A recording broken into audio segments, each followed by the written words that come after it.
Hello friends, आप कैसे हैं? आई होप कि आप अच्छे होंगे। तो हम आज फिर से इस वीडियो में कक्षा 10 के अध्याय 8 के प्रश्नावली 8.4 के प्रश्न संख्या 5 के क्वेश्चन नंबर 4 को सॉल्व करने वाले हैं।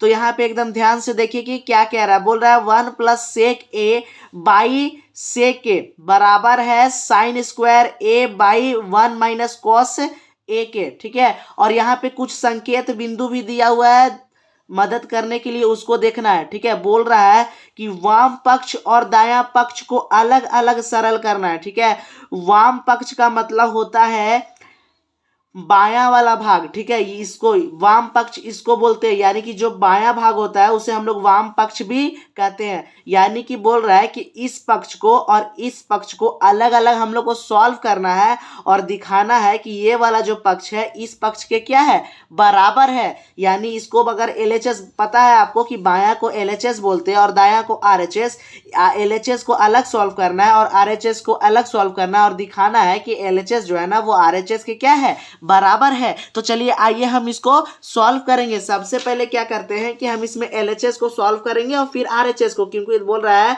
कि वाम पक्ष और दायां पक्ष को अलग अलग सरल कीजिए। तो सबसे पहले हम यहाँ पहले किसको सॉल्व करते हैं, एलएचएस को सॉल्व करते हैं। ठीक है, तो हम यहाँ क्वेश्चन, सबसे पहले क्वेश्चन को हम क्या करेंगे कि उतार लेते हैं। ठीक है, तो फ्रेंड्स हम यहाँ पे क्वेश्चन उतार चुके हैं। ठीक है, तो अब हम लोग को क्या करना है कि इस पक्ष को अलग सॉल्व करना है और इस पक्ष को अलग।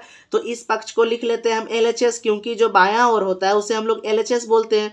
और एलएचएस को अब सॉल्व करेंगे। ठीक है, तो लिखेंगे 1 प्लस सेक ए बाई क्या है, सेक ए।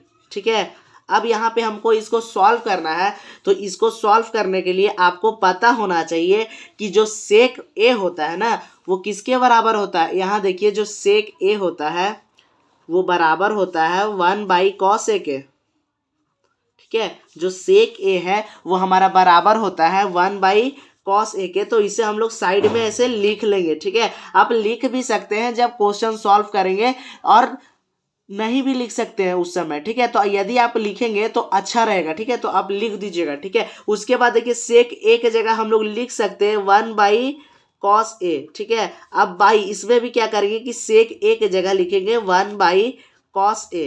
ठीक है, सेक ए की जगह हम लोग क्या लिखेंगे, 1 बाई कॉस ए। ठीक है, सेक ए की जगह हम लोग क्या लिखेंगे, 1 बाई कॉस ए। अब क्या करना है कि देखिए यहाँ 1 के नीचे कुछ नहीं है तो यहाँ पर हमारा 1 है। अब हम लोग ना ऊपर वाले को भिन्न का जोड़ बनाएंगे। ठीक है, इसको हम लोग भिन्न का जोड़ बनाएंगे सबसे पहले। तो देखिए कैसे बनाना है। ठीक है, तो सबसे पहले हम क्या करते हैं कि ऊपर वाले को जोड़ बनाते हैं। ठीक है, तो यहाँ पर ऊपर वाले को जोड़ बनाते हैं।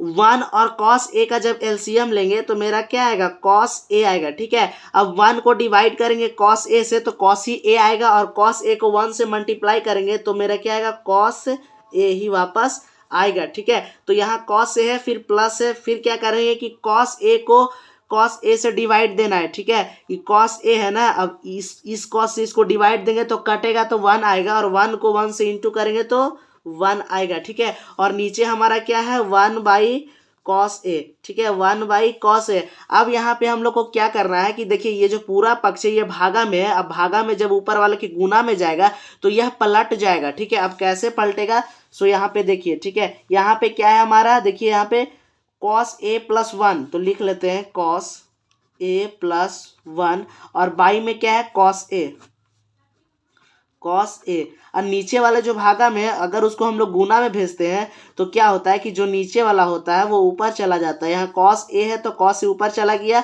और 1 ऊपर है तो नीचे। आपको पता होगा कुछ नहीं होता है तो नीचे 1 होता है, तो आप यहाँ 1 लिख भी सकते हैं, और नहीं भी यहाँ देखना है कि कॉस ए से कॉस ए क्या होगा, कैंसिल, कट जाएगा। उसके बाद देखिए कि नीचे कुछ नहीं होगा, 1 1 इंटू 1 नहीं भी रहता तो 1 रहता है, यहाँ पर काटे 1।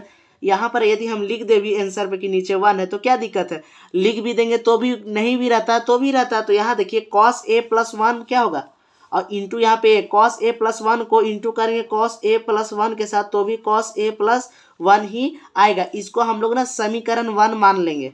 ठीक है, इसे हम लोग समीकरण 1 क्या करेंगे कि मान लेंगे। अब हम लोग दूसरा पक्ष को सॉल्व करते हैं, आरएचएस को।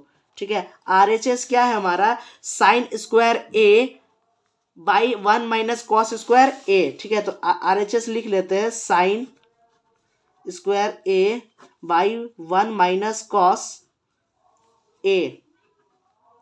तो अब देखिए कि हम लोग इसको सॉल्व कैसे करेंगे, ठीक है। तो यहाँ पे क्या होता है कि इसको हम लोग चेंज करेंगे, ठीक है। तो आपको पता होना चाहिए कि जो साइन स्क्वायर ए होता है, आपको सर्व समीकरण त्रिकोणमितीय का सर्व समीकरण फॉर्मूला याद होना चाहिए कि जो साइन स्क्वायर ए होता है ना, वो हमारा 1 माइनस कॉस स्क्वायर ए के बराबर होता है, ठीक है। 1 माइनस कॉस स्क्वायर ए के क्या होता है, बराबर होता है।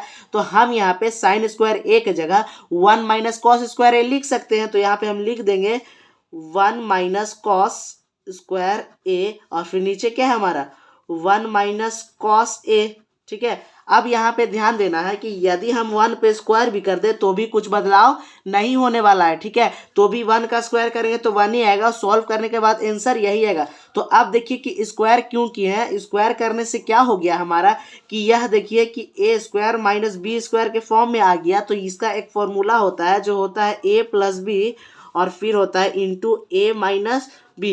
तो देखिए कि ए इसको ए मान लेते हैं और इसको बी, तो ए स्क्वायर माइनस बी स्क्वायर के फॉर्म में है। तो इसको एक बार लिख सकते हैं ए प्लस बी, और फिर लिख सकते हैं ए माइनस बी।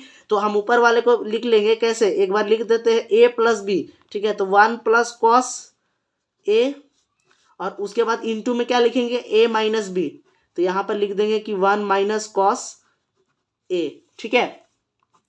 अब ब्रैकेट है, तो देखिए अब नीचे वाला को हम लोग क्या करेंगे, लिख लेंगे।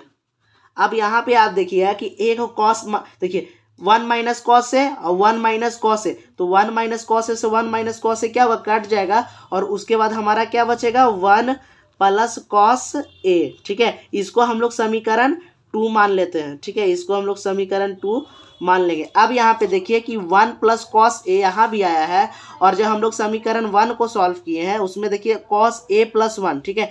तो दिक्कत नहीं करना है, कॉस में एक जोड़िए, एक में कॉस जोड़े, बात एक ही होता है। यानी कि देखिए जो यह पक्ष है LHS जो निकाले हैं समीकरण 1 और LHS 2 का समीकरण 2 के क्या है, बराबर है। तो हम यहाँ पे क्या करेंगे कि लिख देंगे, ठीक है। हम लोग को लिखना पड़ेगा। चलिए आइए हम लोग यहाँ पे क्या करते हैं कि लिख देते हैं कि समीकरण 1 तथा 2 से, समीकरण 1 तथा समीकरण 2 से LHS क्या हो गया, RHS के बराबर है, ये हम लोग प्रूव कर दिए, ठीक है। तो लिखेंगे कि सिद्ध हुआ। आप इंग्लिश में लिखना चाहते हैं तो लिखिएगा कि प्रूव्ड, ठीक है। तो यहाँ पे लिख देते हैं कि सिद्ध हुआ, ठीक है। तो आई होप फ्रेंड्स आपको यह क्वेश्चन समझ में आया होगा। यदि यह क्वेश्चन आपको समझने में थोड़ी सी दिक्कत हुई होगी तो हमें कमेंट में ज़रूर बताएं, हम फिर से समझाने का प्रयास करेंगे। तो आपको यदि पीछे के भी वीडियो देखने हो क्वेश्चन के, तो आप हमारे प्लेलिस्ट में जाके देख सकते हैं। तो दोस्तों फिर मिलते हैं हम एक नए वीडियो के साथ, तब तक के लिए जय हिंद दोस्तों।